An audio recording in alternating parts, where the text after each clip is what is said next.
Right now, Sun Prairie Police looking for information after vandals damaged the city's fire training facility. And a young boy is severely injured while attending a baseball game. His miraculous recovery to get back home. Plus, a special bike ride in Sun Prairie honoring those who lost their lives or who were hurt while biking. From the Channel3000.com Alert Center, this is News 3 Now at 10.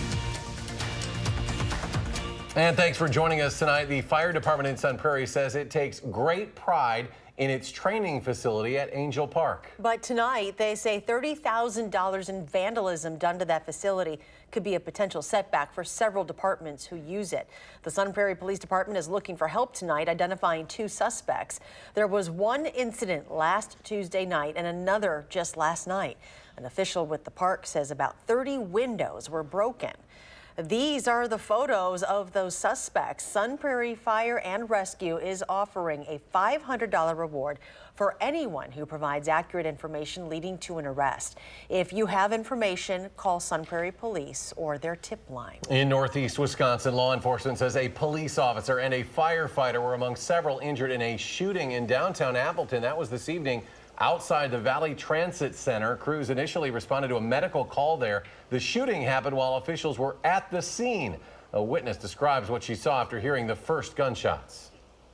A bunch of cop cars rush the scene, and we pull over closer to so we can get a better view.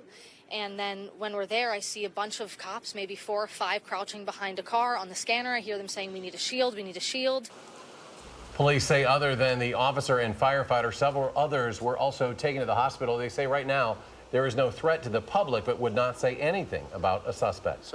To weather now. We are looking at a chance for some severe weather tomorrow. Chief Meteorologist Gary Canalti has your first alert forecast. Gary? You're right, Charlotte, and it's what we call a conditional chance of severe weather, meaning what happens in the morning could have more of an impact what happens in the afternoon and whether or not we actually see severe weather. Tonight you can see a line of strong to severe thunderstorms moving from northwestern Minnesota through the eastern Dakotas. Now that line of storms will reach southern Wisconsin at weekend early tomorrow morning. The clouds may be left over, and if that cools things off enough, the storms won't redevelop tomorrow afternoon. However, once those storms get into an area where there might be a little more moisture tomorrow afternoon, we may see the storms redevelop over far southern Wisconsin. That's where the Storm Prediction Center has a slight risk of severe thunderstorms for tomorrow, with hail and gusty winds being the main threats. Marginal risk for areas north of Madison. That marginal risk continues on Friday as the next strong storm system develops out to the west and could bring the potential for heavier rains and severe weather over the weekend as well. Low temperatures this morning started out in the middle 40s. Here in Madison, we dropped to 44 degrees.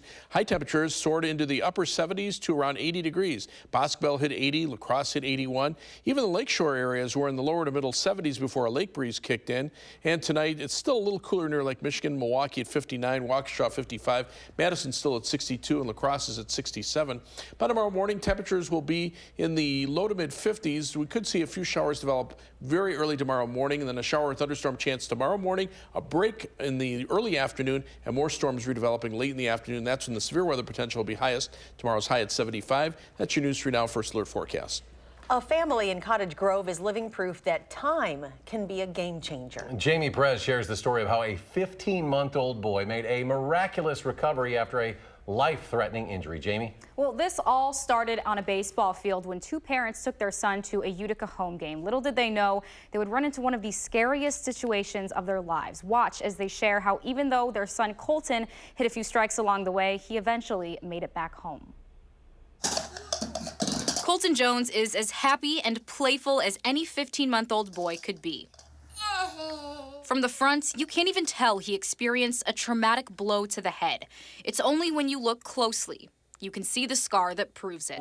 Basically, a line drive kind of went off the edge of the bat and kind of went right around everything, went through everybody, and it just hit him right on the side of the head. Katrina and Jeremy Jones took Colton to a home game in Utica. They made it through 3 innings before Colton's head was fractured by a ball going 80 miles an hour. The moment Colton was hit, We just needed to get him medical care like right now. time was of the essence. Medical staff stepped up to the plate, and Colton was med-flighted to the UW hospital. But when he was starting to like pass out and they were trying to like keep him awake, I was afraid that we were just going to watch him die like right in front of us. Pediatric neurosurgeon James Stadler would be one of many who would try to help Colton make it home.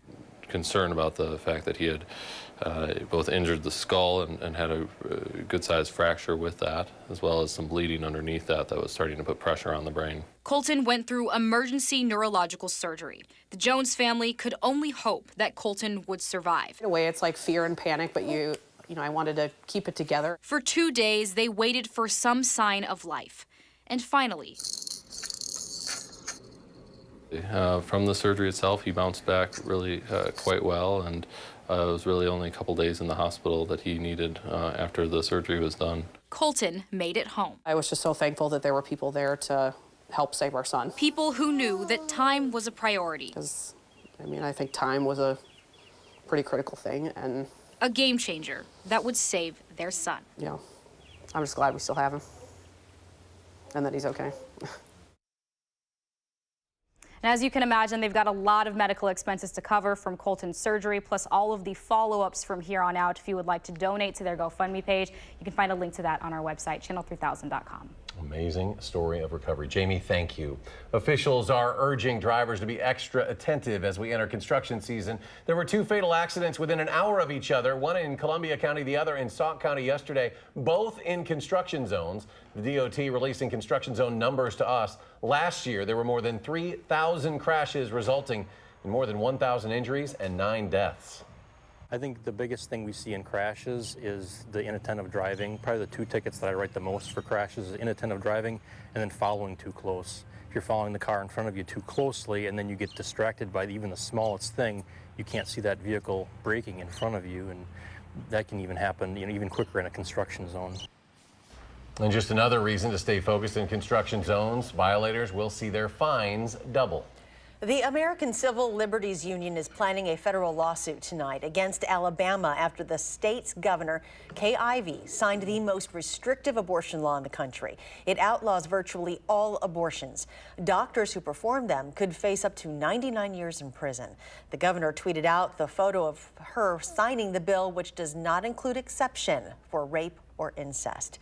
In Wisconsin, the state Senate could take up a package of anti-abortion bills next month after they pass the assembly this afternoon. That includes what's being called the Born Alive bill. The measure could send doctors to prison for life if they refuse to provide care to a baby following a failed abortion attempt. Governor Evers has already promised to veto the Born Alive bill if it passes both houses. Today, the state assembly honored 13-year-old Jamie Kloss with a Hometown Hero Award. She was kidnapped from her Barron home after witnessing her parents' murder and then held hostage for nearly 3 months in Douglas County. This was a rare public appearance for Jamie. Her aunt, Jen Smith, accepted the award and called Jamie's bravery and spirit inspiring. She thanked the community of Barron for their support and love. A celebration of life today with a student hailed as a hero for tackling a gunman who attacked his suburban Denver school last week. A large community of Colorado Jeep enthusiasts came together to support Kendrick Castillo. His family says he was not only a bright young student, but he was also an avid Jeeper. And once the word got out, it spread like wildfire throughout the Jeep community. Hundreds of them attended a procession today escorting Castillo to his memorial service. The 2 teens accused in that shooting were formally charged today. 18-year-old Devin Erickson was in court and faces 48 counts, including first-degree murder and attempted murder. 16-year-old Alec McKinney was scheduled to appear in court after Erickson. He has been charged with murder as an adult.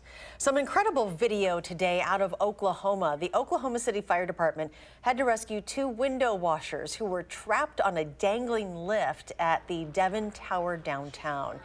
Oh my gosh, video shows the basket swinging out of control from the top of the 50-story skyscraper. Fire officials reported the 2 workers were safely rescued after they were able to stabilize the lift. Bikers in Sun Prairie rode in silence tonight to raise awareness for biker safety and to remember one of them who died last year. Amy Reed joins us now to show us their message. Amy? Last year, there were 798 reported bicycle crashes in Dane County alone. 6 were fatal. Tonight, bikers in Sun Prairie rode for one of those, Annie Rubens. Tonight, we number many, but ride is one. This is a story about biking. In honor of those not with us, friends, mothers, fathers. But it's also about Annie Rubens. It means a great deal to me as her spouse that everybody is here, and we're doing this in honor of her. Last year, Annie died after she hit a pothole while biking in Middleton. She's one of 798 reported bicycle crashes in the county, one of 6 that turned fatal. It's worth remembering. Oh, it's scary to know that there's people out there that don't respect riders. It's why Emily Olson helped organize this. We're trying to bring awareness to the fact that you need to be careful about riding bicycles and that the people who are killed and who are injured in biking accidents. It's an issue everyone here cares about, being bikers themselves, but many also being friends of Annie. She did a huge amount of mentoring in the tri community. There's a lot of people that are here tonight that went for their first ride, their first open water swim, their first run on the Ironman course with Annie. And so the legacy that she left behind and the ripple effect that she left behind is just phenomenal. So tonight they join others across the country riding in silence for the hundreds of bikers who are hurt or don't make it at all.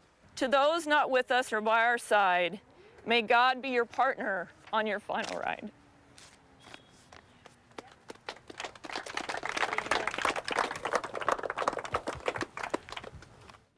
This Ride of Silence is a national event. There are rides like this in Madison, but this one was the first of its kind in Sun Prairie. I remember when that happened last year. And just like with construction workers, you got to keep your eyes out for bicyclists as well. And I remember Annie's passing last year as well. Amy, thank you. Still ahead tonight, we have a live report from Fiserv Forum after a thrilling Game 1 of the Eastern Conference Finals. Plus, the UW finally unveils what has been hiding under the blue tarp at Library Mall. Stay with us.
Welcome back. A Mother's Day trip to Target ended up with a big surprise for a woman in Illinois. A young man approached her at Target as she was shopping for pull-ups for her 2 young children, offered to give her a $200 gift card. Turns out that guy on the left there, that's Manuel Franco, the Wisconsin man who won more than $750 million in the Powerball lottery.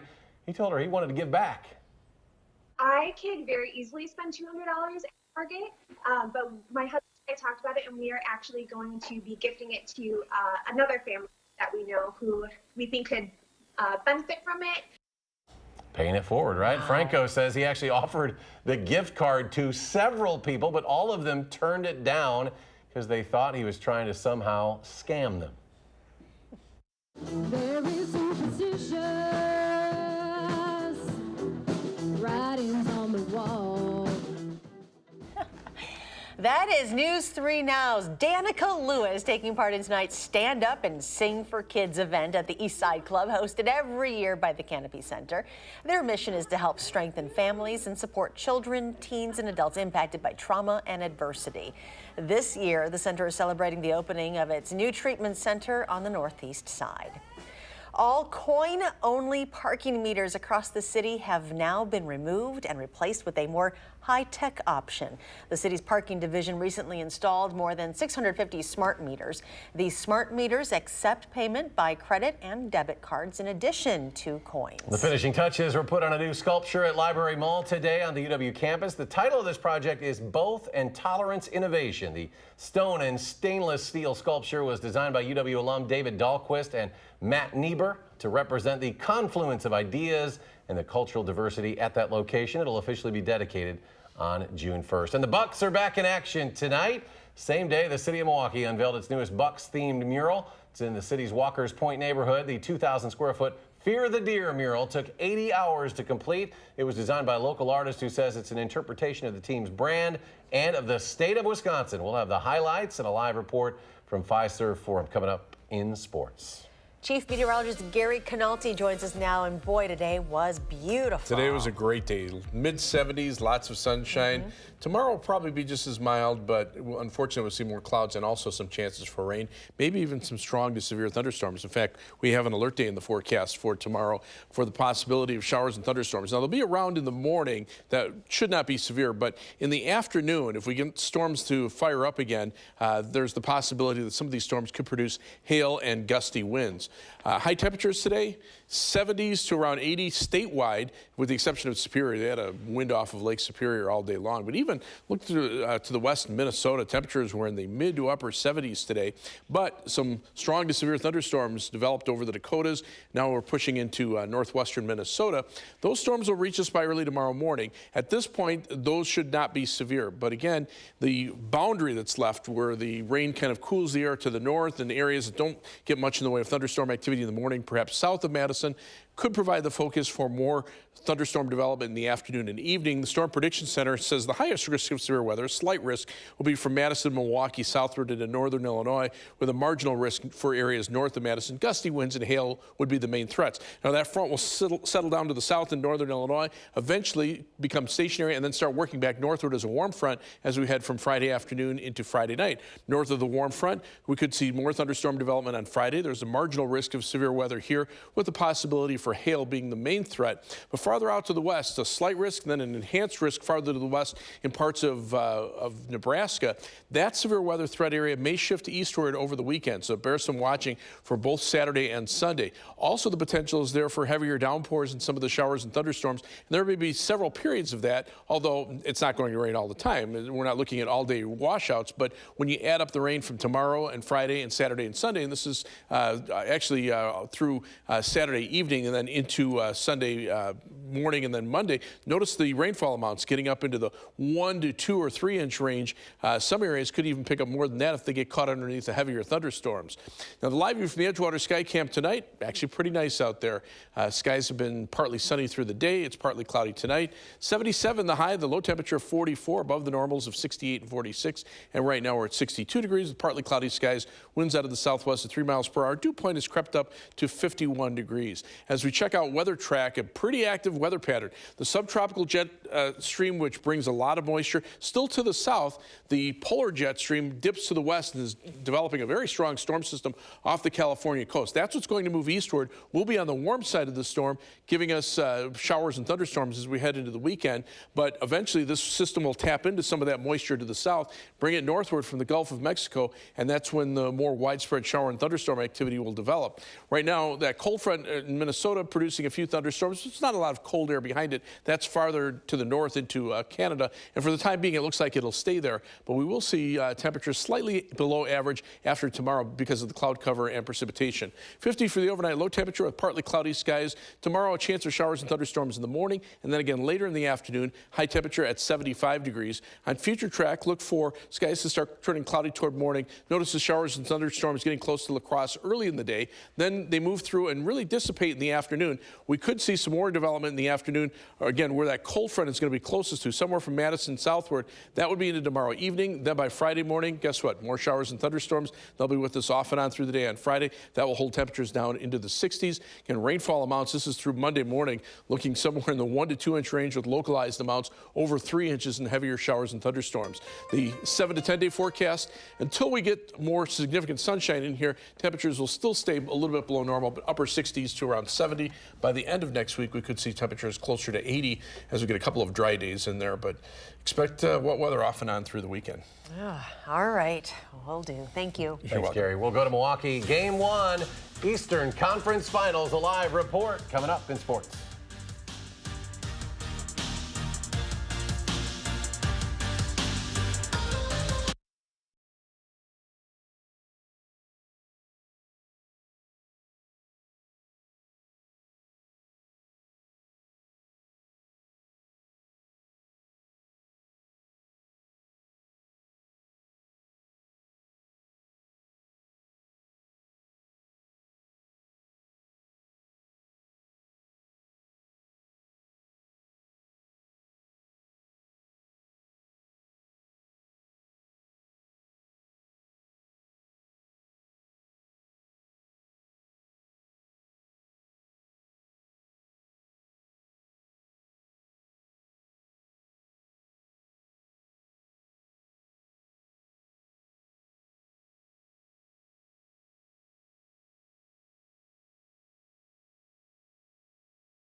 There's another level of intensity when you get to the Eastern Conference Finals, and the Bucks and Raptors had a heck of a battle in Game 1 tonight in Milwaukee. Toronto had the lead for most of the game, but the Bucks crawled back in it. How about Malcolm Brogdon? How good is it to have him back? He gives the Bucks a 3-point lead with 6.5 left, but the Raptors wouldn't go away. Kyle Lowry has had an up-and-down playoffs tonight. He was pretty good. That three ties it at 98. But who hits the big shot to clinch the win for Milwaukee? Not Giannis, not Middleton, not Bledsoe. Brook Lopez, 29 points and the go-ahead bucket. Final score, Bucks 108, Raptors 100. They were down 7 starting the fourth quarter, but the Bucks win it to go 1-up in the Eastern Conference Finals. Game 2 is Friday night in Milwaukee. Let's go to Kevin Lewis live at Fiserv Forum. Kevin, how'd the Bucks turn that around in the final 12 minutes? Jay, there's something to be said about shooters having short memories, and the Bucks did. They started 6 of 34 from long range, but head coach Mike Budenholzer has a saying he says to his team, it's let it fly, and they did, because they kept shooting in the fourth quarter, as you saw. 5 of 10 from beyond the arc in the final frame. When they could have laid down, they kept shooting threes. They stole the momentum in the fourth quarter, and they did enough from the outside and the inside to take a 1-0 lead. Giannis said being able to shoot from outside opens up everything for everyone. The Bucks stayed in it. They stayed close enough. And with a little help from the outside, Jay, the Bucks take a big Game 1 against the Raptors. Kevin, you've been to a lot of these Bucks playoff series games. Was there a level of intensity that was a little different because it's the Eastern Finals? Jay, there was. I have gone to and covered games really all the way back to 2001, the last time the Bucks were in the Eastern Conference Finals, and especially when Malcolm Brogdon's dunk that made it 96-91 in the fourth quarter. It hasn't been much louder than that either in the Bradley Center or the Fiserv Forum that in a game that I can remember. So intensity through the roof in the fourth quarter when the Bucks needed it, and their main stress was not to repeat what they call embarrassment of Game 1 against the Celtics. They didn't do that, and they are in good position now, up 1-0. And as you said, Game 2, 7:30, right here, Friday night on TNT. Yeah, I think we see that Toronto isn't Boston either. This could be a long grinder of a series. Thanks, Kevin. Yeah, yes. All right. Kevin Lewis, Fiserv Forum in Milwaukee. Thanks. The Brewers played their third of 4 games in Philadelphia. There was a Jesus Aguilar sighting tonight. Aguilar gives the Brewers some breathing room in the third. He had a 2-run single to center. Gio Gonzalez had another great outing. Speaking of Aguilar, look at this. Well, that's what we just said. It was a line drive to center for 2. Final score, Brewers 5, Phillies 1. In Cincinnati tonight, the Reds beat the Cubs 6-5 in 10.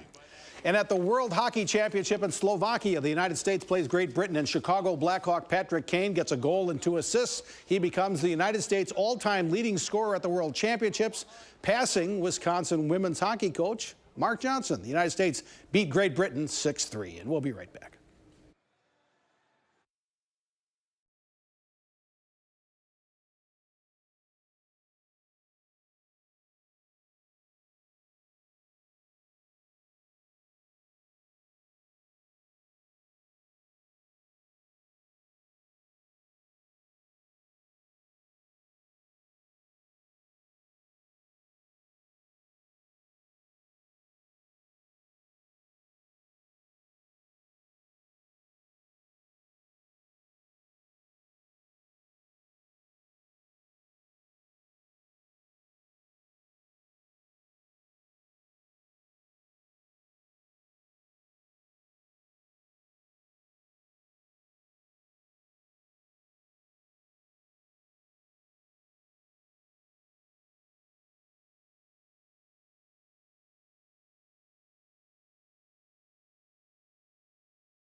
Have an alert day for tomorrow for the possibility for a strong to severe thunderstorm late in the afternoon, but shower and thunderstorm chances through the weekend and the middle of next week as well.